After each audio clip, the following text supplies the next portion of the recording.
નામડે મારી સેવા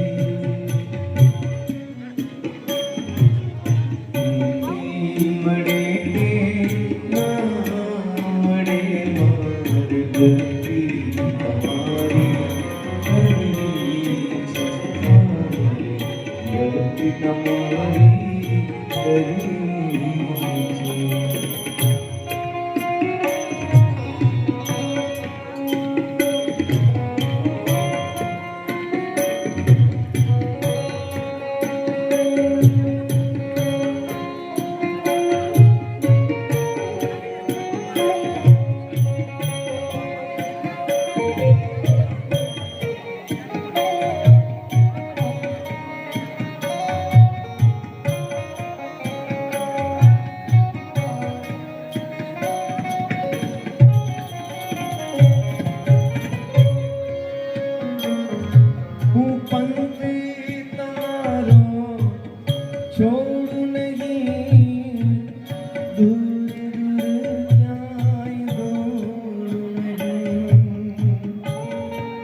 મારો કંઠ મધુરો હોય ભલે સુર બેસુરો હોય ભલે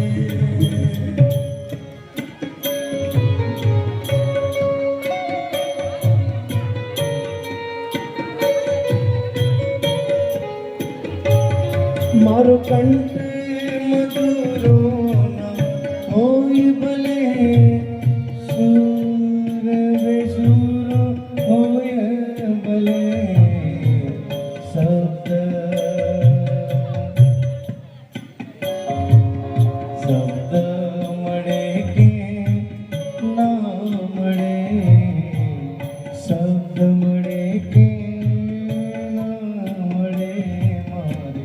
કવિતા તમારી લખેલી છે મારી, કવિતા તમારી લખેલી છે. મુક્તિ મળે કે ના મળે, મુક્તિ મળે કે મારી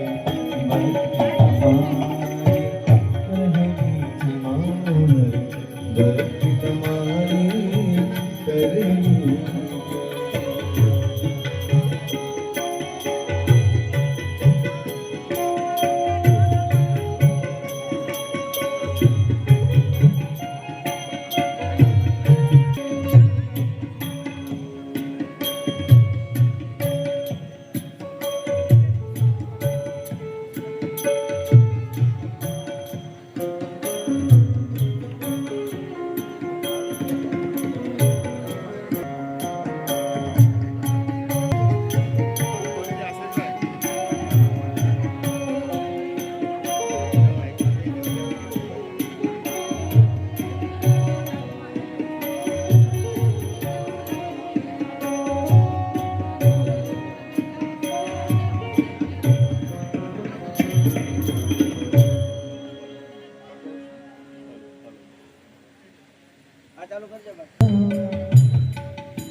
દયાકારી દર્શન શિવયા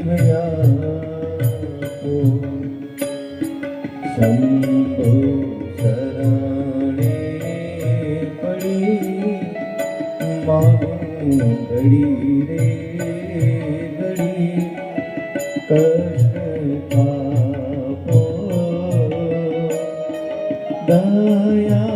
દયાકારી દર્શન શિવયા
શુભ સૌનું સદા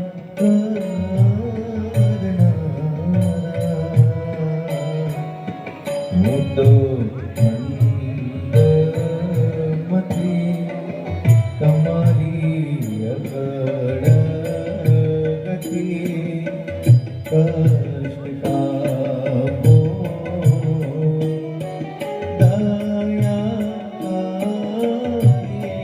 દર્શન શિવયા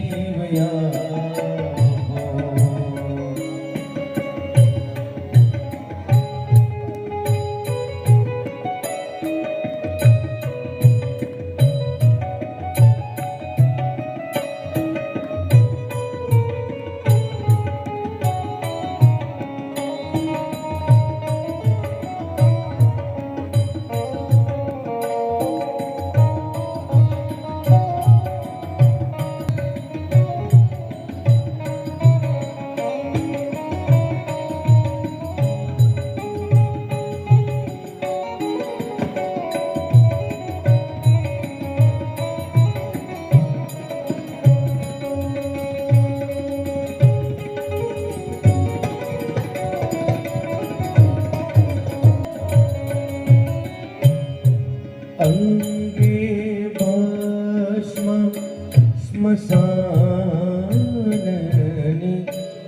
ગોળી સંગે રાખો સદા ભૂત તોડી ભાલે તિલક કર્યું કંઠે વિસર્યું અમરતાપો દયાકારી દર્શન શિવયા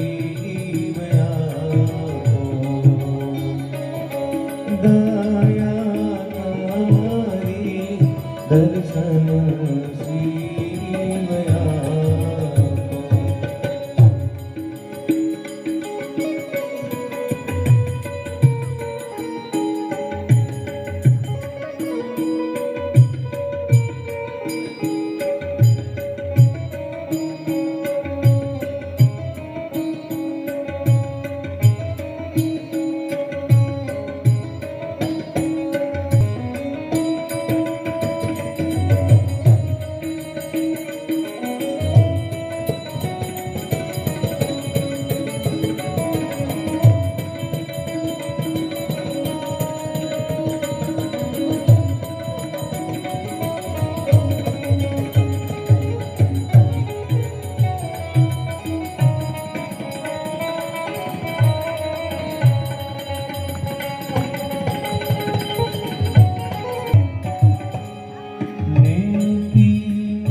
जग मासे तू वसुंधरा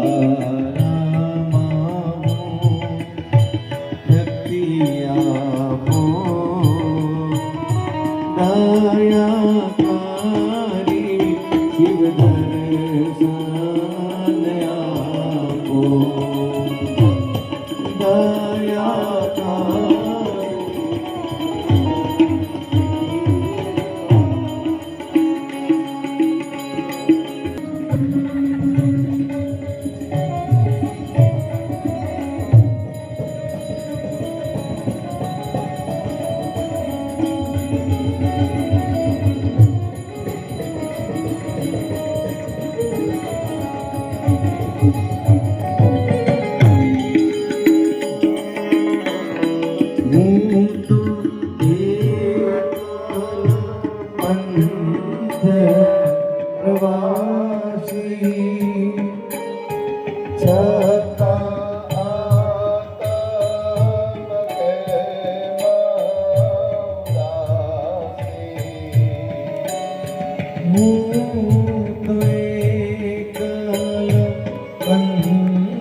समझण आपो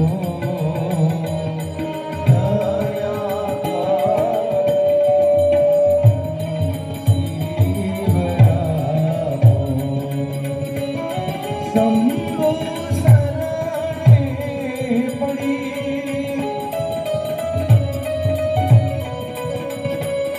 मांगो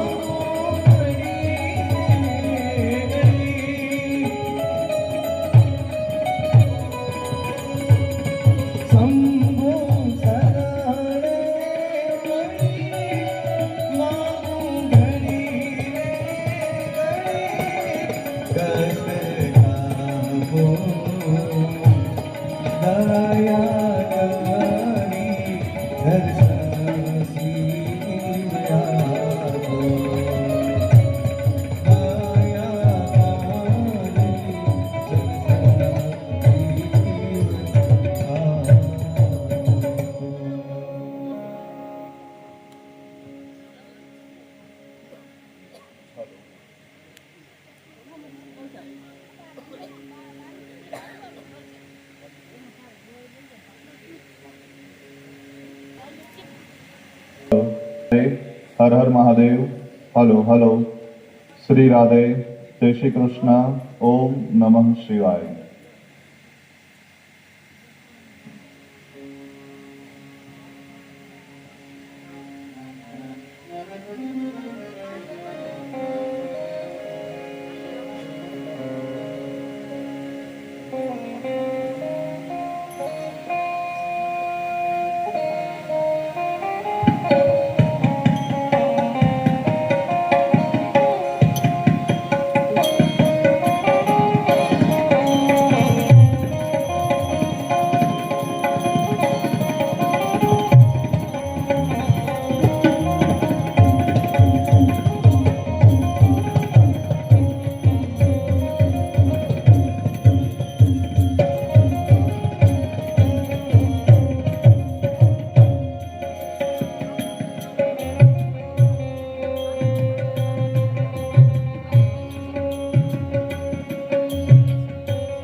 सरस्वत्यै नमः।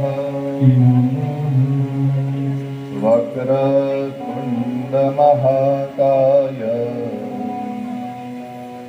सूर्यकोटिसमप्रभ निर्विघ्नं कुरु मे देव सर्वकार्येषु सर्वदा। या देवी सर्वभूतेषु शान्तिरूपेण संस्थिता। नमस्तस्यै नमस्तस्यै नमस्तस्यै नमो नमः। श्रीकृष्णाय वासुदेवाय हरये परमात्मने प्रणतः क्लेशनाशाय गोविन्दाय नमो नमः। राम रामेति रामेति रमे राम मनोरमे सहस्रनाम तत्तुल्य राम नाम वरानने। मनोजवं मारुततुल्यवेगं जितेन्द्रियं बुद्धिमता वरिष्ठं वातात्मजनवा नरयोधमुख्यं श्रीरामदूतं शरणं प्रपद्ये। ॐ त्र्यम्बकं यजामहे सुगन्धिं पुष्टिवर्धनम् उर्वारुकमिव बन्धनान् मृत्युर्मुक्षीयमामृतात्। मृत्युञ्जय महादेव त्राहि मां शरणागत। जन्म मृत्यु जरा व्याधि पीडितं कर्म बन्धनं।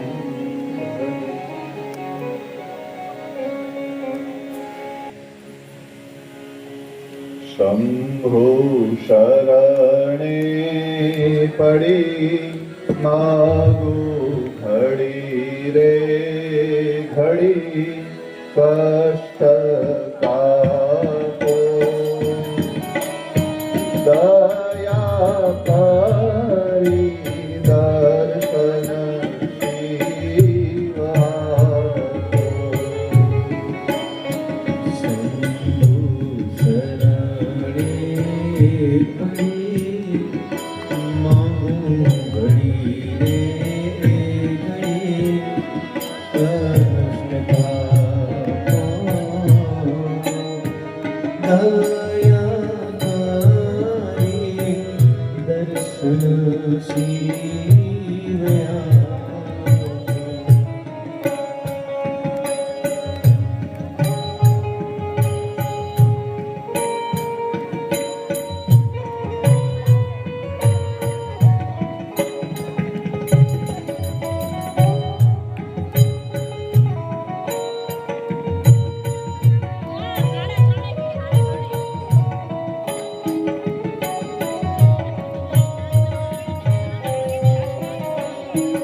नित्य सेवा शुभ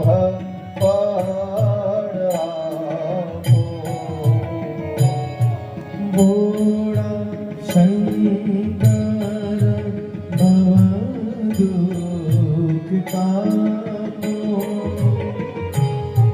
नित्य सेवा शुभ फळ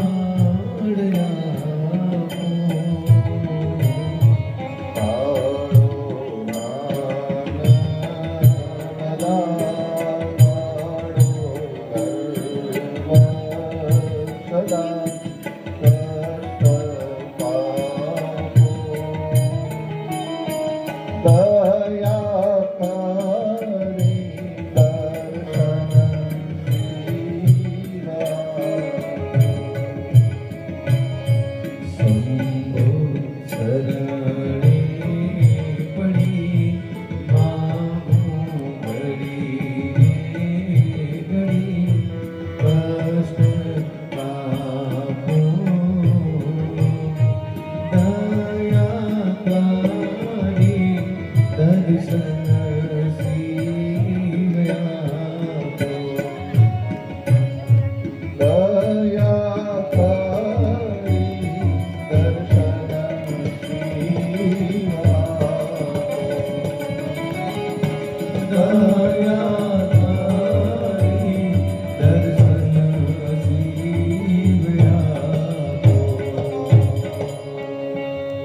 बोलिए गणपति गजानंद महाराज की जय।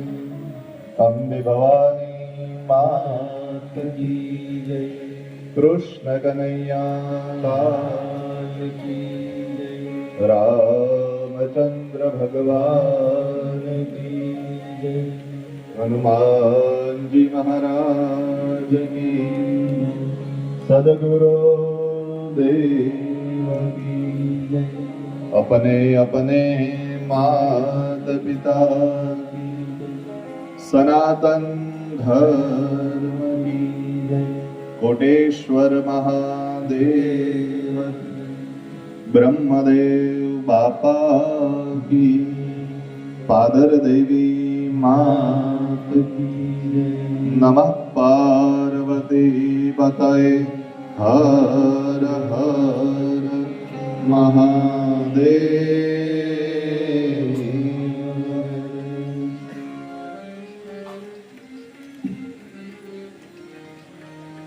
पंचवटी सोसायटी महिला मंडल आयोजित गौदान તેમજ ધર્માદા નિમિત્તે આ શ્રીમદ શિવ મહાપુરાણ કથાના ત્રીજા દિવસે આપ સર્વે ભાવિક ભક્તોનું શબ્દ દ્વારા હાર્દિક સ્વાગત છે. આપ સૌના હૃદયમાં બિરાજેલા પરમ કૃપાળુ પરમાત્માને મારા કોટી કોટી વંદન. આપ સૌને મારા ઓમ સાંબ સદા શિવાય નમઃ.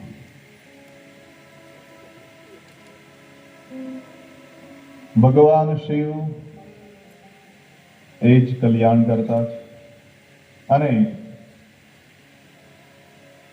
આ જીવને શિવ સુધી દોરી જવાનું જો કોઈ એક સાધન હોય તો એ ભગવાન શિવ મહાપુરાણની કથા છે, જેના માટે આપણે બધા ભેગા થયા છે.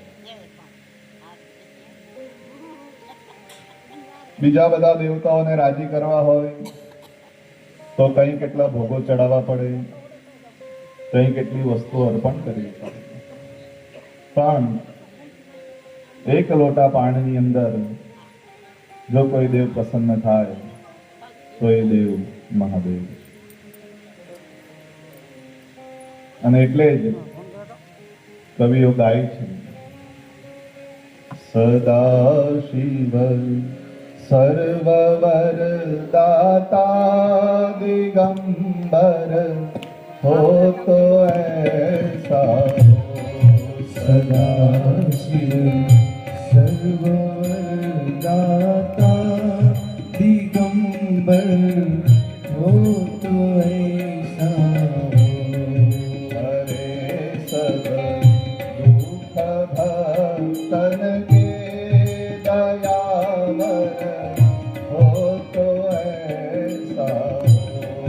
हरे सब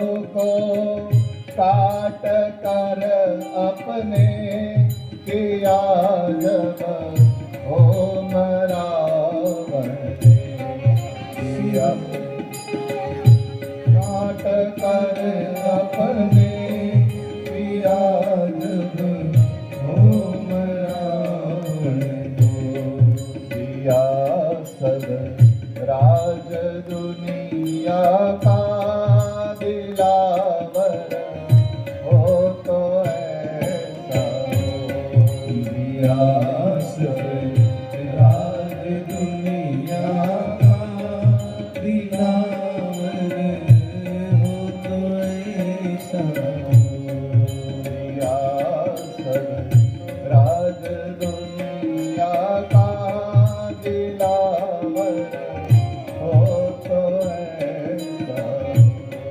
दिया सब राज दुनिया का दिलावर हो तो ऐसा ભસ્માસુર નામનો રાક્ષસ ઘણા વર્ષો સુધી ભગવાનનું તપ કરે અને એ ભસ્માસુર નામનો રાક્ષસ ભગવાન શિવને પ્રસન્ન કરે અને ભગવાન કહે માંગ તને શું જોઈએ અને એ સમયે ભસ્માસુર નામનો રાક્ષસ એમ કહે કે હે ભગવાન તમે મને એવું વરદાન આપો કે જેના મસ્તક ઉપર હું હાથ મૂકું એ બળીને ભસ્મ થઈ જાય અને એ સમયે ભગવાને કીધું છે કે તથાસ્તુ અને જેવું વરદાન મળી ગયું એ ભસ્માસુર નામનો રાક્ષસ એમ કહે કે હે ભગવાન તમે વરદાન તો આપી દીધું ખરાઈ કેવી રીતે કરું લાવ તમારી ઉપર જ હાથ મૂકી દો ભગવાન શિવ વિચાર કરે આ તો મેં જ વરદાન આપ્યું છે અને મારી પર જ પ્રયોગ કરે ભગવાન શિવ ચિંતામાં આવી ગયા વિચાર કર્યો શું કરું વિષ્ણુ ભગવાનને બોલાવ્યા છે વિષ્ણુ ભગવાન આવે છે કહે છે ભગવાન શું થયું ભગવાન કહે અને મેં જ વરદાન આપ્યું મારી પર જ પ્રયોગ કરવા માંગે અને એ સમયે ભગવાને કીધું છે કે હું કઈ રસ્તો કાઢું અને વિષ્ણુ ભગવાને નૃત્ય શીખવાડવા માટે ભસ્માસુરને કીધું છે વિષ્ણુ ભગવાન ભસ્માસુરને નૃત્ય શીખવાડે છે અને નૃત્ય શીખવાડતા શીખવાડતા વિષ્ણુ ભગવાન પોતાના ઉપર આવી રીતે હાથ મૂકે અને એ જ રીતે ભસ્માસુર પણ પોતાની ઉપર જ્યારે હાથ મૂકી દે ત્યારે ભસ્માસુર પોતે બળીને ભસ્મ થઈ જાય અને એ સમયે વાતની મજા અહીંયા છે અને એ સમયે વિષ્ણુ ભગવાન શિવજીને કહે છે કે હે ભગવાન હવે છે ને તમે વિચારી વિચારીને વરદાન આપો આવી રીતે ગમે એમ બધાને વરદાન ના આપી દે અને એ સમયે તમારો દેવ મહાદેવ ભગવાન શિવ શંકર કહે છે કે હે વિષ્ણુ ભગવાન જો હું વિચારી વિચારીને વરદાન આપીશ તો પછી મને ભોળો કોણ કહેશે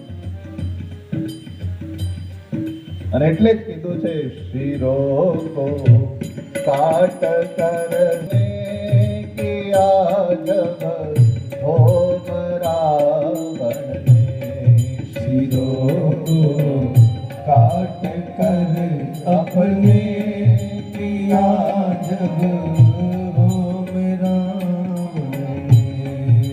या सब राज दुनिया का दिलावर हो तो ऐसा दिया सब राज दुनिया का दिलावर हो तो ऐसा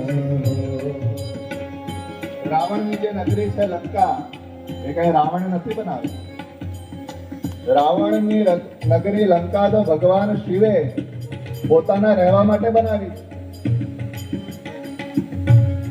એકવાર બ્રહ્માજી અને વિષ્ણુ ભગવાને કીધું છે બ્રહ્માજીએ કીધું કે હે ભગવાન હું તો બ્રહ્મલોકમાં રહું છું બ્રહ્મલોકનો પતિ છું નારાયણે કીધું હું તો ક્ષીરસાગરની અંદર રહું છું અને ભગવાન તમે કૈલાસમાં રહો છો તમારા માટે કોઈ સારી નગરી બનાવો અને ભગવાન શિવ પોતાના રહેવા માટે એક નગરીનું નિર્માણ કરે, સુંદર સોનાની નગરી બનાવે છે. ભગવાન વિચાર કરે કે હવે આમાં વાસ્તુ કરવા કોને બોલાવે, અને ભગવાન શિવ એનો જે સતત ઉપાસના કરે છે એ રાવણને વાસ્તુ કરવા માટે બોલાવે છે. વાસ્તુ થઈ જાય પછી બ્રાહ્મણને દક્ષિણા આપવી પડે. એટલે ભગવાન શિવે કીધું કે માંગ રાવણ, તને શું જોઈએ? અને એ સમયે રાવણ કહે છે કે ભગવાન, આ મેં જે નગરીનો વાસ્તુ કર્યું છે એ નગરી જ મને આપી દો. અને પછી એ લંકા ભગવાન શિવે રાવણને આપી છે. એટલો દયાળુ દેવ છે. એ ભગવાન શિવની કથા સાંભળવા માટે, એનું શ્રવણ કરવા માટે આપણે બધા ભેગા થયા છીએ. ત્યારે ગઈકાલે આપણે ભગવાન શિવના લિંગ પ્રાગટ્યની ચર્ચા કરી. ત્યારબાદ મંદિરની રચના કેવી હોવી જોઈએ, ભગવાન શિવને કયા કયા લિંગો વાલા છે, શેનું શેનું લિંગ બનાવી શકાય, એની ચર્ચા કરી. ત્યારબાદ શિવ નૈવેદ્યની ચર્ચા શિવ પુરાણની અંદર આવી છે કે ભગવાન શિવને જે ભોગ અર્પણ કરીએ, જે નૈવેદ્ય અર્પણ કરીએ અથવા જે પ્રસાદ અર્પણ કરીએ, એ મનુષ્ય ખાઈ શકે કે ન ખાઈ શકે. એની અંદર ઘણા મતાંતર ચાલે છે. પણ શિવ પુરાણ અંતર્ગત જો હું તમને વાત કરું તો ભગવાન શિવના લિંગને જે નૈવેદ્ય સ્પર્શ કરવામાં આવે, જે પ્રસાદ ભગવાનના લિંગને સ્પર્શ કરવામાં આવે, તે પ્રસાદ, એ નૈવેદ્ય મનુષ્ય ખાઈ શકતો નથી. પણ જો શિવ નૈવેદ્ય પ્રસાદ ભગવાનને દૂરથી અર્પણ કરવામાં આવે કે ભગવાન, આ બધું અમે તને અર્પણ કરીએ છીએ, તમે પ્રસાદ લો, જો દૂરથી અર્પણ કરવામાં આવે તો એ નૈવેદ્ય, એ પ્રસાદ આપણે ખાઈ શકીએ છીએ. ઘણાને મનમાં થતું હશે કે સ્પર્શ કરાવીએ તો શા માટે ન ખાવ? તો એનો જવાબ આપતા શિવ પુરાણમાં કીધું છે કે જે નૈવેદ્ય, જે પ્રસાદ ભગવાનના લિંગને સ્પર્શ કરવામાં આવે એની ઉપર પછી ચંડનો અધિકાર છે. એને ચંડ ગ્રહણ કરે છે, મનુષ્ય ગ્રહણ ન કરી શકે. ઘણા વિચાર કરતા હશે કે આ પાછું ચંડ એટલે શું? ચંડ એ ભગવાન શિવનો જ ગણ છે. એક વખત ચંડ આદિ ગણોએ ભગવાન શિવની પ્રાર્થના કરી, ભગવાન શિવને પ્રસન્ન કર્યા. ભગવાન શિવને પ્રસન્ન કરીને કીધું કે હે ભગવાન, તમારી તો બધા પૂજા કરે, તમને ભાત ભાતના નૈવેદ્ય અર્પણ કરે, ભાત ભાતનો પ્રસાદ અર્પણ કરે, ખીર ચડાવે, કેળા અર્પણ કરે, તમને તો ભોજન મળી રહી છે, પણ અમે ભૂખ્યા રહી છે. અમને પણ કઈ વરદાન આપો, અમારે ભોજન માટે શું કરવું? ભગવાન શિવે કીધું, માંગ, તને શું જોઈએ? ત્યારે ચંડે કીધું કે ભગવાન, તમને જે ભોગ અર્પણ કરવામાં આવે, તમને જે પ્રસાદ અર્પણ કરવામાં આવે, એની પર અમારો અધિકાર થાય એવું વરદાન આપો. અને એ સમયે ભગવાને કીધું કે હે ચંડ, મને જે પણ ભોગ સ્પર્શ કરીને અર્પણ કરશે એની પર તારો અધિકાર રહેશે. પણ જે 12 જ્યોતિર્લિંગ છે, જે સ્વયંભૂ લિંગ છે અને જે પારાના લિંગ છે, એની ઉપર તારો અધિકાર રહેશે નહીં. એટલે જો જ્યોતિર્લિંગનો પ્રસાદ હોય અને ભગવાનને સ્પર્શ કરાયો હોય તો પણ એ આપણે ખાઈ શકીએ. જ્યાં સ્વયંભૂ લિંગ હોય અને એ નૈવેદ્ય ભગવાનને સ્પર્શ કરાયું હોય તો પણ મનુષ્ય ખાઈ શકે. અને જે પારાના લિંગ હોય એને પણ જો સ્પર્શ કરાવી અને મનુષ્ય ખાય તો એને દોષ લાગતો. આ શિવ નૈવેદ્યની ચર્ચા શિવ પુરાણની અંદર કરવામાં આવી છે. ત્યારબાદ ભસ્મની ચર્ચા થઈ. ભસ્મ શા માટે લગાડવામાં આવે છે, કેવી ભસ્મ લગાવવી જોઈએ, ભસ્મનો મહિમા શું છે, ધ્યાન દઈને સાંભળજો મિત્રો. મનના સંશયો આ બધી કથા સાંભળવાથી દૂર થશે. શિવ પૂજાનું મહત્વ શું છે, શિવ પૂજા શા માટે કરવામાં આવે છે, એ બધી જ પૂજાની ચર્ચા આપણે અહીંયા કરવાની. ભસ્મ એટલે કે પવિત્રતા, વૈરાગ્ય. ભસ્મ શરીર ઉપર લગાડવાથી આપણું શરીર એક પવિત્ર બને છે. કોઈ પણ શિવ પૂજા કરવા માટે બેસો તો ભસ્મ તમારે અવશ્ય લગાડવી છે. ભસ્મ ભગવાન શિવને ખૂબ જ પ્રિય છે, ખૂબ જ વહાલી છે. ભસ્મના 3 પ્રકાર છે: લોકાગ્નિ જનિત ભસ્મ, વેદાગ્નિ જનિત ભસ્મ અને શિવાગ્નિ જનિત ભસ્મ. ભગવાન શિવ જે લગાડે છે એ ગાયના છાણમાંથી બનેલી ભસ્મ એ ભગવાન શિવ કૈલાસની પર લગાડે છે. કારણ કે ગાયના છાણની અંદર 49% પ્રાણવાયુ હોય છે અને કૈલાસની અંદર પ્રાણવાયુ એટલે કે ઓક્સિજનની ખૂબ જરૂર છે. આવો ગઢવી સાહેબ, પધારો, સ્વાગત છે તમારું.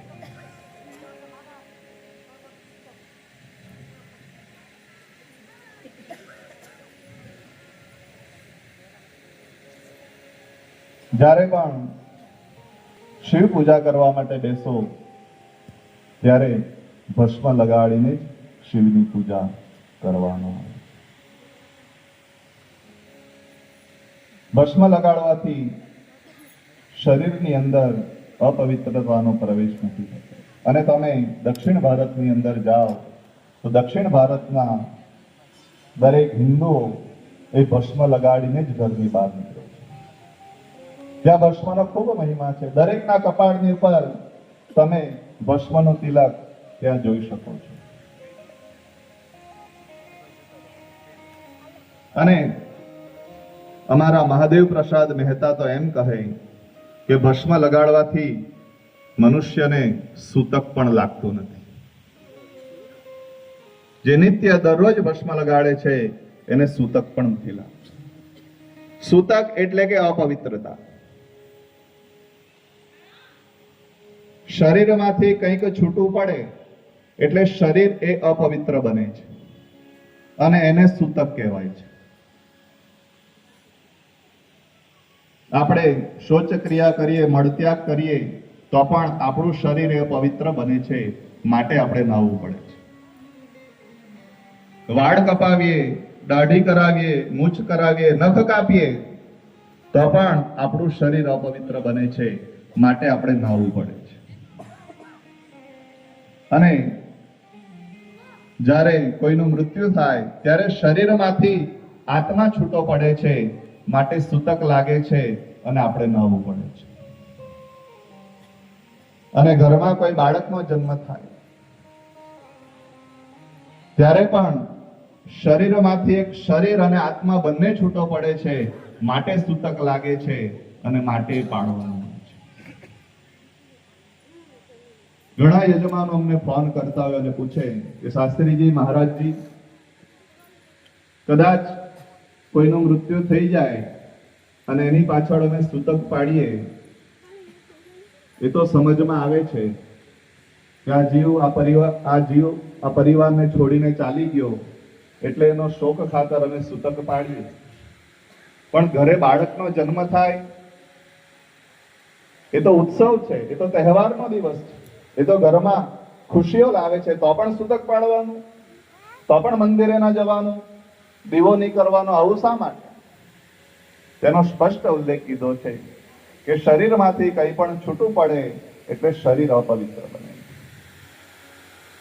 અને ઘરમાં બાળકનો જન્મ થાય, જ્યારે મૃત્યુ થાય ત્યારે તો શરીરમાંથી ખાલી આત્મા છૂટો પડે છે, ત્યારે એનું સૂતક 10-12 દિવસ કે 18 દિવસનું હોય. પણ બાળકનો જન્મ થાય ત્યારે તો શરીરમાંથી શરીર પણ છૂટું પડે અને આત્મા પણ છૂટી પડે છે. માટે એ 1.25 મહિનાનું સૂતક લાગે છે, જેને વર્ધી સૂતક કહેવાય. પણ જે વ્યક્તિ નિત્ય ભસ્મ લગાડતો હોય, દરરોજ જે ભસ્મ લગાડતો હોય, એને સૂતક પણ લાગતું નથી. ખાલી એક દિવસ નહીં, હા, દરરોજ એમ કીધું.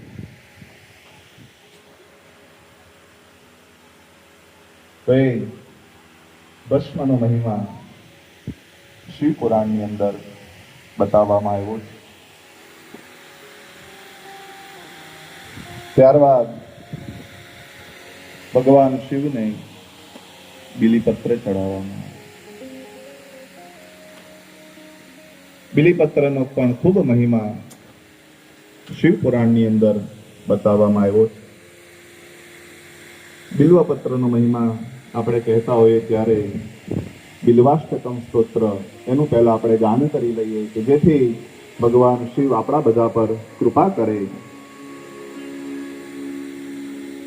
ત્રિદલમ ત્રિગુણાકારમ ત્રિનેત્રમ ચ ત્રિયાયુધમ ત્રિજન્મ પાપ સંહારમ એકબિલ્વ શિવાર્પણમ ત્રિશાંખે બિલ્વપત્રેશ્ચ રક્ષયે કૌમલે શુભે શિવ પૂજા કરિષ્યામિ એકબિલ્વ શિવાર્પણમ અખંડમ બિલ્વપત્રેણ પૂજિતે નંદિકેશ્વરે શુદ્ધયંતી સર્વ પાપેભ્યો એકબિલ્વ શિવાર્પણમ શાલિગ્રામ શિલામેકા વિપ્રાણામ જાતુ ચાર્પયે સોમયજ્ઞ મહાપુણ્ય એકબિલ્વ શિવાર્પણમ દંતકોટિ સહસ્રાણી વાજપેય શતાની ચ કોટિ કન્યા મહાદાનમ એકબિલ્વ શિવાર્પણમ લક્ષ્મ્યાસ્તનાય ઉત્પન્નમ મહાદેવસ્ય ચ પ્રિયમ બિલ્વવૃક્ષમ પ્રયચ્છામિ એકબિલ્વ શિવાર્પણમ દર્શનમ બિલ્વવૃક્ષસ્ય સ્પર્શનમ પાપનાશનમ અઘોર પાપ સંહારમ એકબિલ્વ શિવાર્પણમ કાશી ક્ષેત્ર નિવાસમ ચ કાલભૈરવ દર્શનમ પ્રયાગ માધવમ દ્રષ્ટા એકબિલ્વ શિવાર્પણમ મૂલતો બ્રહ્મરૂપાય મધ્યતો વિષ્ણુરૂપિણે અગ્રતઃ શિવરૂપાય એકબિલ્વ શિવાર્પણમ બિલ્વાષ્ટકમિદં પુણ્યમ યે પઠે શિવસન્નિધો સર્વપાપ વિનિર્મુક્તે શિવલોકમવાપ્નુયાત. બિલ્વાષ્ટકમ સ્તોત્ર. બિલ્વ વૃક્ષનો બિલીપત્રનો ખૂબ મહિમા આપણા શાસ્ત્રની અંદર શિવ પુરાણની અંદર બતાવવામાં આવ્યો છે. કથાની અંદર મારા બંને મિત્રો જેની સાથે અમે ભણ્યા છીએ, કોલેજની અંદર જેની સાથે દિવસો ગાળ્યા છે, દિગ્પાલસિંહ તખ્તસિંહ પરમાર અને આકાશસિંહ પરમાર એ પણ પધાર્યા છે. એમનું શબ્દો દ્વારા અહીંથી સ્વાગત કરું છું. મિત્ર એવો શોધવો જે ઢાલ સરીખો હોય, સુખમાં પાછળ પડી રહે અને દુઃખમાં આગળ. બંનેનું ખૂબ ખૂબ શબ્દ દ્વારા સન્માન છે, સ્વાગત છે. તો આપણે જેની ચર્ચા કરી રહ્યા છે બિલીપત્ર. બિલ્વ વૃક્ષની ઉત્પત્તિ કઈ રીતે થઈ? ધ્યાન દઈને સાંભળજો મિત્રો. બિલ્વ વૃક્ષની ઉત્પત્તિની બે કથા શિવ મહાપુરાણમાં બતાવવામાં આવી. એક તો અત્યારે બિલ્વાષ્ટકમ ગાયું એની અંદર જ લખેલું હતું.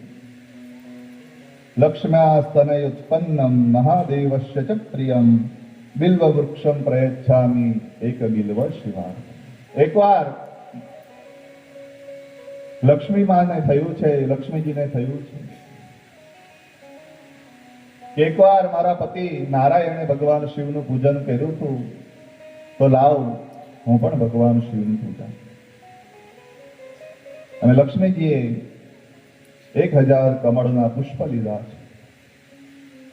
ભગવાન શિવનું એક એક નામ લેતા જાય અને એક એક કમળનું પુષ્પ એ ભગવાન શિવના લિંગની ઉપર ચડાવતા જાય. ભગવાનને થયું લાવ લક્ષ્મીજીની પરીક્ષા કરો. લક્ષ્મીજીની પરીક્ષા કરવા માટે ભગવાન શિવે એ 1000 કમળના પુષ્પ હતા એમાંથી 2 પુષ્પ ઓછા કરી નાખ્યા. અને જ્યારે ભગવાન શિવના 2 નામ બાકી રહે એ જ સમયે કમળના પુષ્પ પૂરા થઈ જાય છે. લક્ષ્મીજી વિચાર કરે કે હવે શું કરવું? આ તો અખંડ પૂજા છે, અખંડ પૂજામાંથી ઊભું પણ ન થવાય. માયા પણ ત્યારે કામ ન લાગે. નહીતર માયાને કહે કે 2 ફૂલ આવી જા તો 2 ફૂલ આવી જાય. અખંડ પૂજા ઊભું પણ ન થવાય, માયા પણ કામ ન કરે. લક્ષ્મીજી વિચાર કરે કે આ તો ભગવાન શિવને પ્રસન્ન કરવા માટે પૂજા કરી હતી, આ તો ભગવાન શિવ મારાથી નારાજ થઈ જશે. અને એ સમયે લક્ષ્મીજી પોતાના બંને અંગો ભગવાનની પર ચડાવે છે. અને જેવા પોતાના અંગો ભગવાનની પર લક્ષ્મીજીએ ચડાવ્યા છે એ જ સમયે ત્યાંથી એક વૃક્ષની ઉત્પત્તિ થઈ છે. અને એ જે વૃક્ષ છે એ જ બિલ્વ વૃક્ષ છે, એ જ બિલીપત્રનું ઝાડ છે, જે સાક્ષાત લક્ષ્મીજીનું સ્વરૂપ કહેવાય.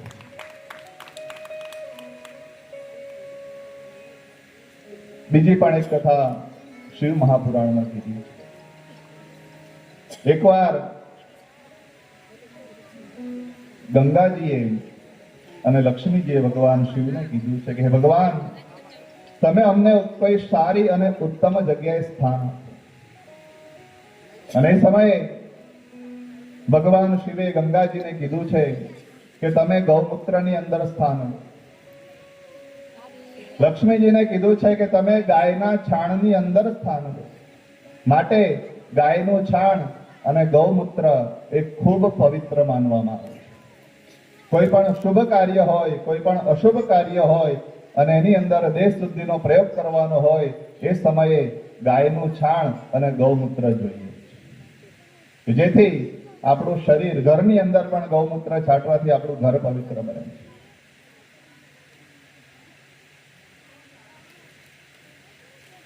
તો ગંગાજીએ ગૌમૂત્રમાં સ્થાન લીધું છે, લક્ષ્મીજીએ ગાયના છાણમાં સ્થાન લીધું છે. એ સમયે પાર્વતીજી પણ ત્યાં આવે છે. પાર્વતીજીએ કીધું છે કે હે ભગવાન, મને પણ તમે કોઈ સારી જગ્યાએ સ્થાન આપો. અને એ સમયે એક ગાય ત્યાંથી નીકળી અને ગાય પાર્વતીજીના શરીરને ચાટે છે અને એમાંથી શ્વેત બિંદુ નીચે પડે છે અને એ બિંદુમાંથી વૃક્ષની ઉત્પત્તિ થાય છે. એ પણ બિલીપત્રનું ઝાડ છે, બિલ્વ વૃક્ષ છે. આપણી કથામાં હિતેશભાઈ પટેલ અંબેટીથી પધાર્યા છે. એમનું શબ્દ દ્વારા સ્વાગત કરું છું. સાથે સંગીતાબેન પણ આવ્યા છે. બેન, આવો, પધારો. હિતેશભાઈ, ખૂબ ખૂબ સ્વાગત છે તમારું. હિતેશભાઈ સાથે મિત્રતાની લાગણી છે. એની ઘરે ઘણી પૂજા, ઘણા કર્મો અમે કર્યા છે. મારા આમંત્રણને માન આપીને ખાસ પધાર્યા છે. શબ્દો દ્વારા તમારું ખૂબ ખૂબ સ્વાગત કરું છું હિતેશભાઈ. સાથે એમનો દીકરો પણ આવ્યો છે, એમનું પણ સ્વાગત છે. કઈ નહીં, આવી જાઓ.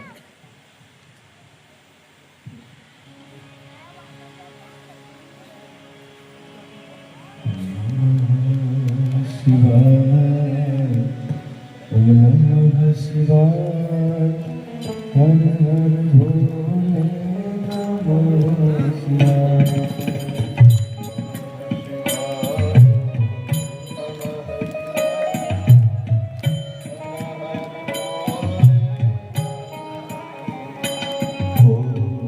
નમઃ શિવાય નમઃ શિવાય હર હર ભોલે નમઃ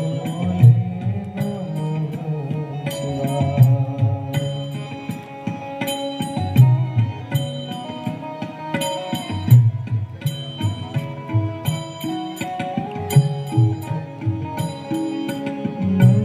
નમઃ શિવાય નમઃ શિવાય હર હર ભોલે ગઢવી સાહેબને પણ વિનંતી, ગઢવી સાહેબ તમે પણ પધારો, તમારું પણ અમે સન્માન કરી લઈએ.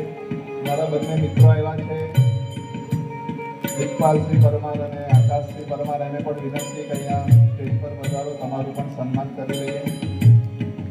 નમઃ શિવાય નમઃ શિવાય હર હર ભોલે આનંદીબેન તમે પણ આવો સાથે. નમઃ શિવાય નમઃ શિવાય હર હર ભોલે નમઃ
તો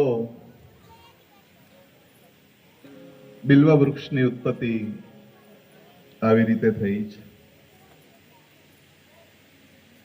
બિલીપત્રનું પાન ભગવાન શિવને ખૂબ ભાવ્યું છે. ભગવાન શિવને બિલીપત્ર ચડાવવાથી દરિદ્રતા દૂર થાય છે, કારણ કે સાક્ષાત લક્ષ્મીજીનું એમાં સ્થાન છે. ઘરની અંદર લક્ષ્મીજીની કૃપા વરસે છે ભગવાન શિવની ઉપર બિલીપત્ર ચડાવે. વૈજ્ઞાનિક રીતે પણ જોઈએ તો બિલીપત્ર એની અંદર ઘણા પોટેશિયમ છે, કેલ્શિયમ છે, મેગ્નેશિયમ છે. જેને ત્વચાના રોગ હોય, શરીરના રોગો હોય, જેને પેટના રોગો હોય, એ લોકો રોજ સવારે જો એક કુમળું બિલીપત્ર ખાઈ જાય તો એ રોગો એના દૂર થાય છે. જેને માનસિક રોગો હોય, જેને ડાયાબિટીસ હોય, એ પણ રોજ સવારે એક બિલીપત્ર, કુમળું બિલીપત્ર જો ખાય તો એને એ રોગમાંથી મુક્તિ મળે.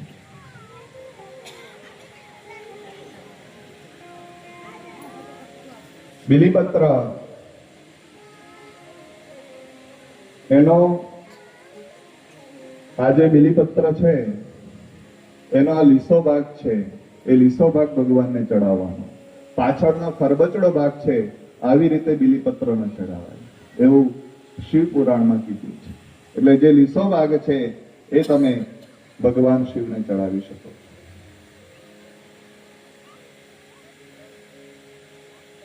બિલીપત્ર ચડાવવાથી ભગવાન શિવ રાજી થાય છે, કારણ કે જ્યારે સમુદ્ર મંથન થયું દેવતાઓ અને દાનવો વચ્ચે અને અમૃત લેવું હતું, પણ સમુદ્ર મંથન કર્યું અમૃત લેવા માટે, પણ સૌપ્રથમ શું નીકળ્યું? સૌપ્રથમ નીકળ્યું કાલકુટ નામનું વિષ, એટલે કે ઝેર. લેવું છું અમૃત અને નીકળ્યું ઝેર. પછી તો ઘણી વસ્તુ એમાંથી નીકળી છે. કાલકોટ નામનું વિષ નીકળ્યું, કલ્પવૃક્ષ નીકળ્યું, કામધેનુ નામની ગાય નીકળી, ઉચ્ચશ્રવા નામનો ઘોડો નીકળ્યો, ઐરાવત નામનો હાથી નીકળ્યો, પાંચજન્ય નામનો શંખ નીકળ્યો, પારિજાતનું વૃક્ષ નીકળ્યું, ચંદ્રમા નીકળ્યા, લક્ષ્મીજી નીકળ્યા, અને છેલ્લે ધન્વંતરી એ અમૃત કળશ લઈ અને સમુદ્રમાંથી નીકળ્યા. બધા થોડા આગળ આવી જજો. એક ટુકુટ ચૂકડું નામ રામ રામ રામ બોલો. એક ટુકુટ ચૂકડું નામ રામ રામ રામ બોલો.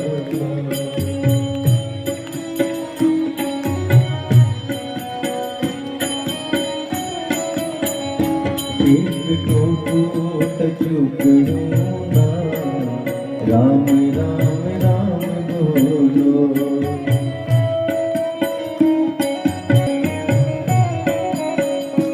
ये तो अंतर माँ आपसे आराम राम राम राम बोलो.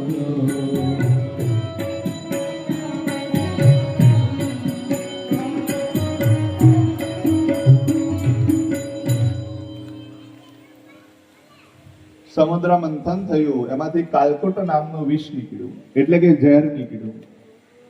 એ ઝેર પછી કોણે પીધું છે? બીજી બધી વસ્તુ બધા દેવતાઓ લઈ ગયા, પણ ઝેરની વાત આવી ત્યારે અમારો ઘોડિયો નાથ દેવાધિદેવ મહાદેવ શંકર ભગવાને ઝેર પીધું છે. અને ભગવાને ઝેર પીધું એટલે ભગવાનનું ગળું, તમે કથા જાણો જ છો, નીલા કલરનું થઈ ગયું, એટલે ભગવાન નીલકંઠ કહેવાયા છે. અને આ જે જગ્યા છે નીલકંઠ મહાદેવ, હરિદ્વારથી 25-30 કિલોમીટર દૂર નીલકંઠ મહાદેવનું મંદિર છે.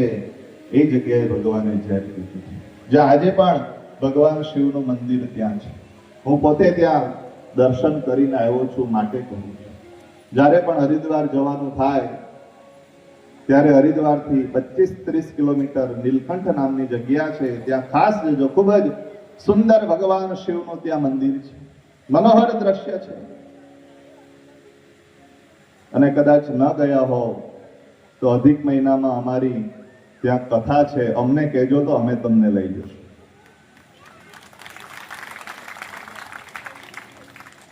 પણ દર્શન કરવા જજો.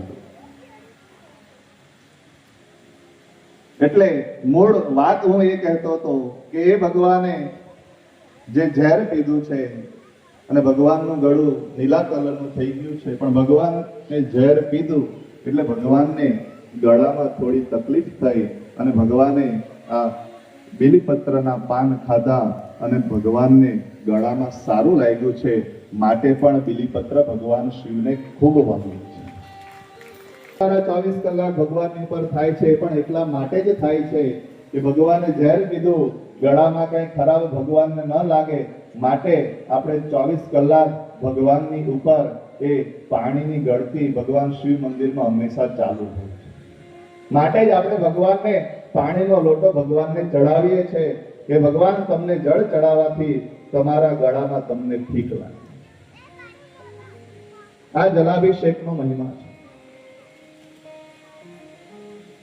ત્યારબાદ શૌનક આદિ ઋષિમુનિએ કીધું છે કે હે સુતજી, આ બીલીપત્ર ક્યારે તોડાય અને ક્યારે ન તોડાય? અને એ સમયે સુતજી કહે છે કે બીલીપત્રનું પાન છે એ ચોથના દિવસે ન તોડાય, 14ના દિવસે ન તોડાય, 9ના દિવસે ન તોડાય, અમાસના દિવસે ન તોડાય, 8મના દિવસે ન તોડાય અને સોમવારે ન તોડાય. બાકીના બધા દિવસ તમે આ બિલીપત્ર એ તોડી શકો છો. સોમ 14, આઠમ, અમાસ અને સોમવાર, આટલા દિવસે બિલીપત્ર એ ઝાડ પરથી તોડાતો નથી. કદાચ અત્યાર સુધી ભૂલથી તોડાઈ ગયું હોય તો ચિંતા ન કરતા, અજાણતા કર્મ કરો એનાથી પાપ લાગતું નથી.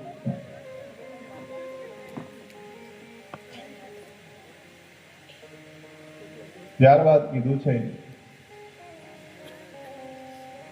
બિલીપત્ર જે કુંવારી કન્યા હોય એને સારો પતિ જોઈતો હોય એ પણ જો 108 બિલીપત્ર ભગવાન શિવનું નામ લઈ અને ચડાવે તો એને સારો અને ધનવાન પતિ મળે છે, સુંદર પતિની પ્રાપ્તિ થાય છે. આવું શિવ પુરાણમાં કીધું. એટલે આ બિલીપત્રનો મહિમા શિવ પુરાણમાં બતાવવામાં આવ્યો છે. ત્યારબાદ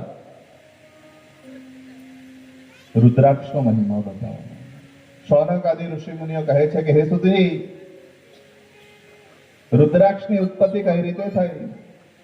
રુદ્રાક્ષનું મહત્વ શું છે? એ વિશે તમે અમને જણાવો. અને એ સમયે ભગવાન કહે છે કે હે ઋષિ મુનિઓ, એકવાર ભગવાન શિવ, ઘણા વર્ષો સુધી ભગવાન શિવે તપ કર્યું છે, ધ્યાન લગાવ્યું છે. અને એકવાર ભગવાન શિવે ધ્યાનમાંથી આંખ ખોલી તો ભગવાનની આંખમાંથી એક બુંદ નીચે પડ્યું છે, એક ટીપું નીચે પડ્યું છે. અને ટીપું નીચે પડ્યું અને એમાંથી એક વૃક્ષની ઉત્પત્તિ થઈ છે. એ વૃક્ષ છે એ રુદ્રાક્ષનું વૃક્ષ છે, એ રુદ્રાક્ષનું ઝાડ. તમે રુદ્રાક્ષ નામની સંધિ છૂટી પાડો તો રુદ્ર એટલે ભગવાન શિવ અને અક્ષ એટલે કે આંસુ. ભગવાનના આંખમાંથી નીચે પડ્યું એટલે એને આંસુ કહેવાય.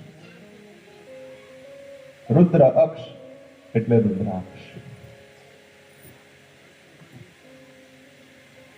રુદ્રાક્ષ એ ભગવાન શિવને ખૂબ પ્રિય છે. રુદ્રાક્ષની ઉત્પત્તિની વાત આપણે કરી છે તો 2 મિનિટ આપણે રુદ્રાષ્ટકમનો પાઠ પણ કરી લઈએ, સાથે સાથે થઈ જાય. મિત્રો, ભગવાન શિવની સ્તુતિનું ખૂબ મહત્વ છે. ગઈકાલે આપણે લિંગાષ્ટકમ સાંભળ્યું હતું, જ્યારે ભગવાન શિવલિંગનું પ્રાગટ્ય થયું ત્યારે. એની પહેલા હમણાં આપણે બિલ્વાષ્ટકમ સાંભળ્યું, બિલ્વ વૃક્ષની વાત આવી ત્યારે. તો હવે આપણે રુદ્રાષ્ટકમનો પાઠ 2-5 મિનિટ માટે કરી લઈએ, પછી આપણે રુદ્રાક્ષનું મહત્વ સમજીએ.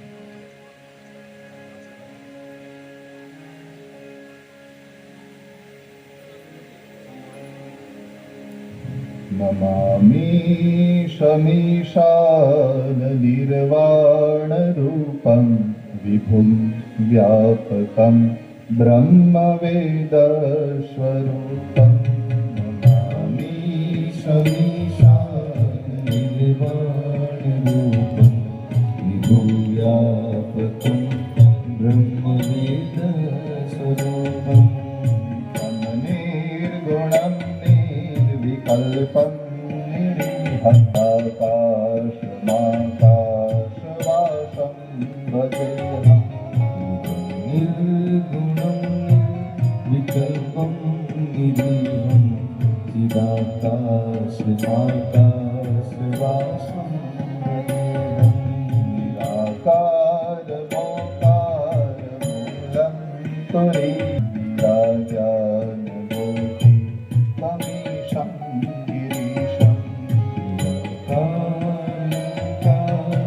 મૂલમ તુરી વિરાજ્યાન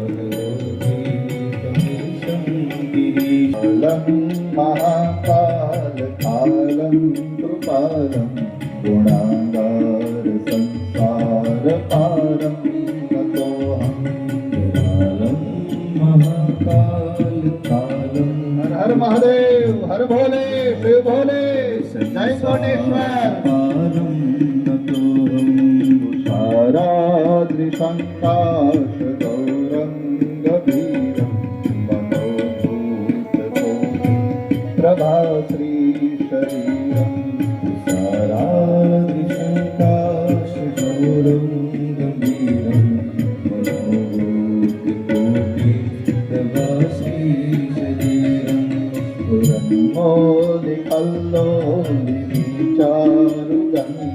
सत्पालबालेन्दुकण्ठे भुजङ्गा